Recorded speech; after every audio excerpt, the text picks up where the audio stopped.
Bem, olha lá. Roteiro, início, meio e fim. Como é que a gente constrói isso? A gente já falou um pouco disso, mas a gente vai aprofundar um pouco mais, porque eu acho que talvez aí more um grande segredo na construção. Quando nós falamos em outro momento, quando um palestrante não consegue construir uma palestra que mantenha a audiência atenta, talvez o roteiro seja aí um dos elementos mais importantes. Quando a gente cita aqui que é preciso ter uma tela de abertura, uma tela divertida, precisa ter o momento do poder da ênfase, a gente precisa entender que isso é um roteiro e que faz parte da construção de uma boa palestra. Existe um momento que nós chamamos então, e nós já vimos aqui, que é o poder da ênfase, mas que eu volto com ele em algum momento na minha penúltima tela. Então, para a gente entender, eu tenho apresentação, desenvolvimento e conclusão. Isso é um roteiro de uma boa palestra. Na apresentação, eu tenho a minha tela biográfica, que não conta mais o meu currículo, porque nós já vimos que isso está defasado. Eu vou contar uma história, de preferência divertida, para fazer uma conexão com a minha audiência. Na terceira tela, eu conto exatamente aquilo que eu vou entregar como conteúdo principal. A partir daí, eu entro no desenvolvimento. Então, eu construo com base em dados, fatos, histórias, citações, o desenvolvimento do conteúdo propriamente dito. Quando eu chego na minha penúltima tela, para eu ter uma atenção absoluta da audiência, uma entrega que vai ficar marcada na memória de todos os presentes, eu posso rever as minhas partes, das quais são as mais relevantes e que nós chamamos aqui, no nosso método, de poder da ênfase. Ah, mas por que fazer isso? Eu falei, gente, porque num evento as pessoas estão assistindo por dia, em média, 8, 10 palestras, alguns eventos têm até 14 palestras por dia. Isso torna-se bastante cansativo. Os estudos mostram que depois de 18 minutos a nossa memorização se perde profundamente. Então, há um dado relevante aí de que nos primeiros 18 minutos de palestra eu posso trazer sim a informação mais relevante. Mas aí, como é que eu posso? A minha palestra tem 50 minutos, Alexandre. E aí, o que eu faço? Bom, você pega essa nossa estratégia, na penúltima tela, você vai fazer uma conclusão com os elementos mais importantes, as informações que são verdadeiras viradas de chave para você. E que você sabe que isso impacta na sua audiência ao ponto de que, se elas memorizarem, elas voltam para a sua atividade profissional com base nesse conteúdo e elas não vão precisar nem fazer nenhum esforço para memorizar, porque você trouxe isso presente no seu roteiro. Você trouxe isso tão presente que na penúltima tela você dá esse espaço, inclusive, para que elas tenham a possibilidade de não esquecer jamais esse conteúdo. Porque você vai pegar o momento da ênfase, o poder da ênfase e vai fazer um pré-fechamento desse conteúdo na sua penúltima tela.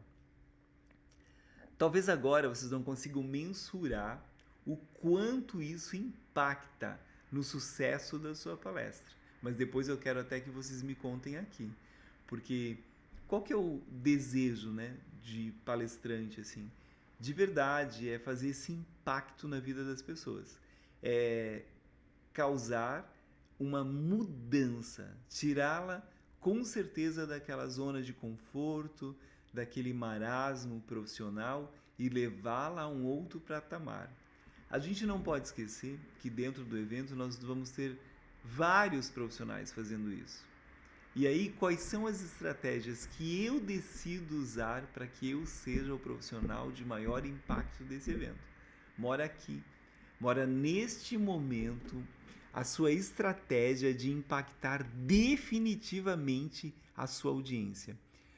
Parece pouco, mas é tão fácil fazer isso É tão simples fazer isso, é uma estratégia que me parece quase óbvia quando alguém me conta, é, e eu tenho certeza que o benefício que essa estratégia vai trazer para a sua audiência é difícil mensurar. Porque vamos só voltar aqui. Se ela está em 2 dias de evento com uma média de 9 a 12, 16 palestras dia, como ela memoriza tudo o que ela precisa? Para o palestrante causar esse impacto, essa forma, essa linha mestra de pensar precisa estar calculada milimetricamente na estrutura da sua palestra. Então, quando você cria esse roteiro com início, meio e fim, você impacta a sua audiência num nível que não tem explicação. Aí você pode fazer até um fechamento com vídeo. Se você vê que sobrou tempo, você pode abrir para perguntas. E uma coisa bem importante, que a gente só vê os grandes palestrantes fazendo. Quando alguém faz uma pergunta, ou se dispõe a fazer uma pergunta, ele pergunta primeiramente o nome dele e de onde ele é. E ele espera, sim, que essa pessoa tenha acesso ao microfone, para que toda a sala possa escutar essa pergunta. Porque essa pergunta pode ser a dúvida de várias outras pessoas, inclusive pessoas as quais não têm por hábito se manifestar durante um congresso. Então, é uma forma generosa de você ampliar o seu conteúdo com a sua audiência, a sua comunicação, é dando voz a ela. E eu vejo poucos palestrantes fazerem isso. Normalmente eu vejo só os grandes palestrantes que fazem essa prática, quando abrem perguntas nos seus auditórios. E aí eu sempre penso que forma generosa, que forma gentil de se comunicar com a sua audiência.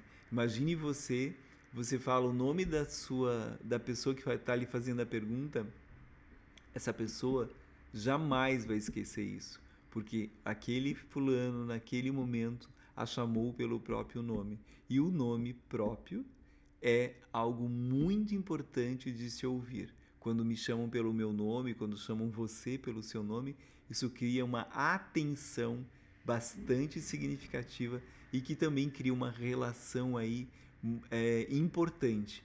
Então, se você abre para perguntas, você precisa ter a gentileza de fazer com que você saiba o nome dessa pessoa. Talvez você possa querer saber a cidade de onde essa pessoa veio, se for um congresso que tem esse aspecto mais regional. Eu acho que isso traz mais uma vez, um relacionamento com a sua audiência importante. Então, para que você construa uma palestra, a gente já viu aqui alguns dados relevantes, alguns aspectos importantes, que roteiro com início, meio e fim. Aliás, isso nós aprendemos na técnica de redação, né? As redações eram escritas e ainda são escritas com esse processo, com esse roteiro de escrita. E uma palestra não se faz diferente. O que é importante entender é que eu não posso e não devo subestimar a inteligência da minha audiência. Por exemplo, eu vejo muito palestrante quando está em palco falando da importância de estudar, da importância de vir a congresso, da importância de se tornar um profissional atualizado. Bom, eu presumo do seguinte ponto de partida. Se essa audiência está presente e está me escutando, essa audiência não é o mercado. Essa audiência é o diferencial do mercado. Então eu não posso falar do mercado que está lá fora, porque nos meus preciosos 50 minutos eu preciso dar atenção plena e fazer uma entrega absoluta para essa audiência que está ali, atenta, e que é uma audiência completamente acima da média do mercado, porque elas estão presentes no evento. Então eu não posso perder minha atenção a falar de um mercado que não está presente, porque esse mercado não me interessa nesse momento. O que me interessa é o mercado que está ávido por informação, necessitado de conteúdo de grande valia, que está ali disponível para que eu tenha uma fala com base na ciência, provavelmente na arte, na estética, e entregue de fato aquilo que eu preciso para elas. Então, às vezes eu vejo o discurso se perdendo porque falta a construção de um roteiro. Aliás, é muito sedutor quando a gente prepara uma tela e essa tela não tem clareza no seu conteúdo, ou as telas sem roteiro não têm essa clareza, porque os pensamentos durante a palestra podem nos levar a discorrer por assuntos diversos. E aí eu falo de forma diversa, espontânea, e levo a minha audiência para dispersar a atenção. Mais uma vez, aquele palestrante que eu cito num dos módulos que não retém a atenção, normalmente é um palestrante que pode ser duas características bem importantes. Ou ele está lendo 100% o conteúdo e todo o conteúdo escrito está na tela, ou ele até tem a tela que o guia como roteiro, com tópicos importantes, mas ele dispersa o conteúdo, ele divaga em pensamentos e depois ele retoma. Uma outra coisa que é bem importante que eu queria trazer para vocês nesse módulo, e a gente vê isso acontecer, por exemplo, a gente está falando um pouco das perguntas, né? Se essa pergunta acontece no meio, você não abriu esse espaço para pergunta, mas alguém lá pede para fazer a pergunta, e você abre esse espaço perguntando o nome da pessoa, a cidade de onde ela é, e quando você retoma, você não lembra mais onde você parou. Isso acontece. Por mais que você tenha uma tela que te guie, gente, isso acontece quando a gente não está 100% presente naquele momento.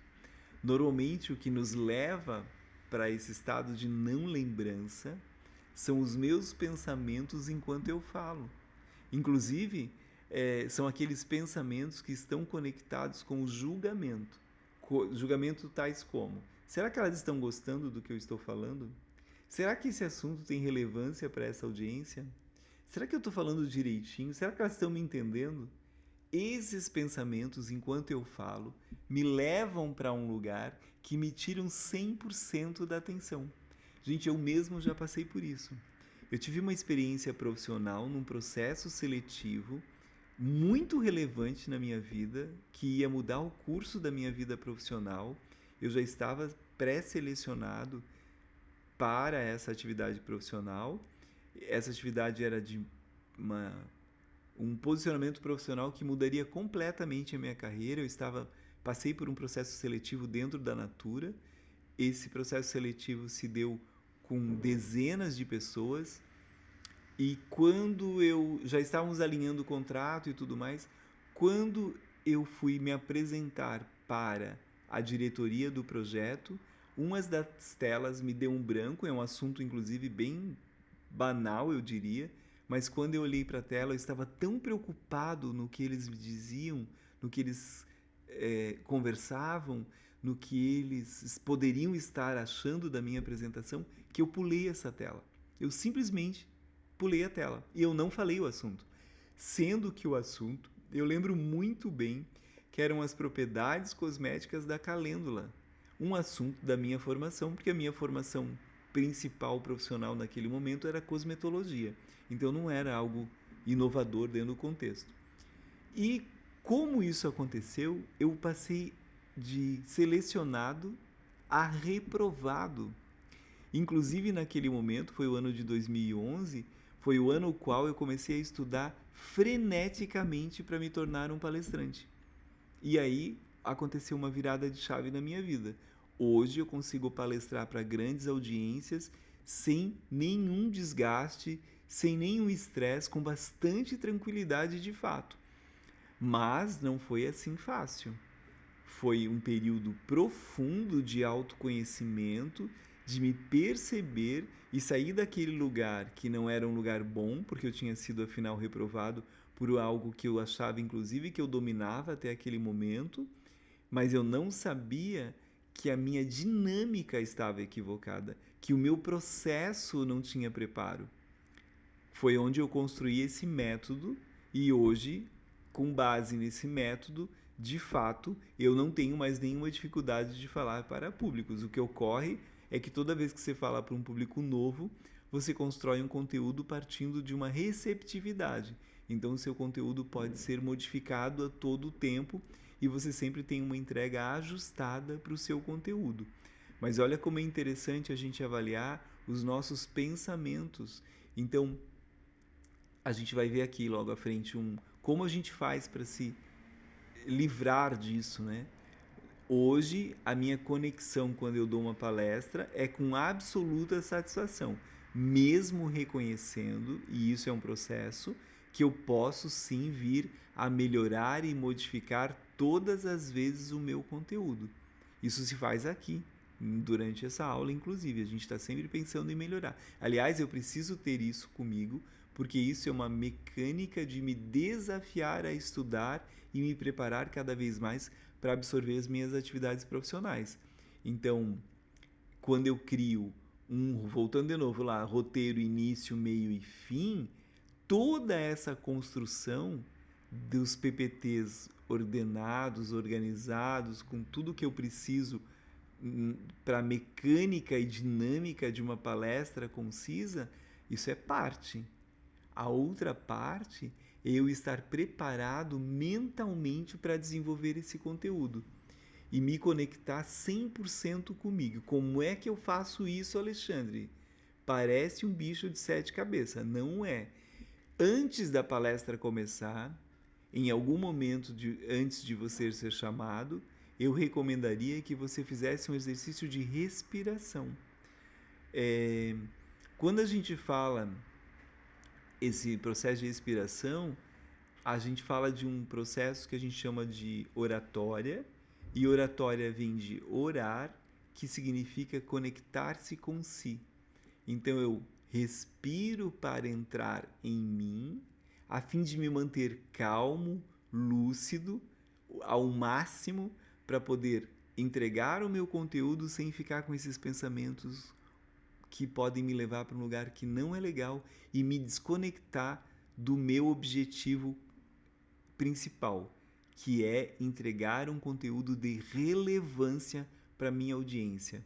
Então vocês podem ver que a gente tem aqui, neste momento, uma série de aspectos para a construção de uma palestra de alto impacto. Todos são relevantes. Talvez alguns sejam mais relevantes que os outros, mas você vai entender a partir da tua dificuldade o que você deve dar mais atenção à sua palestra. Bom, terminamos aqui esse módulo. Meu muito obrigado e até a próxima aula.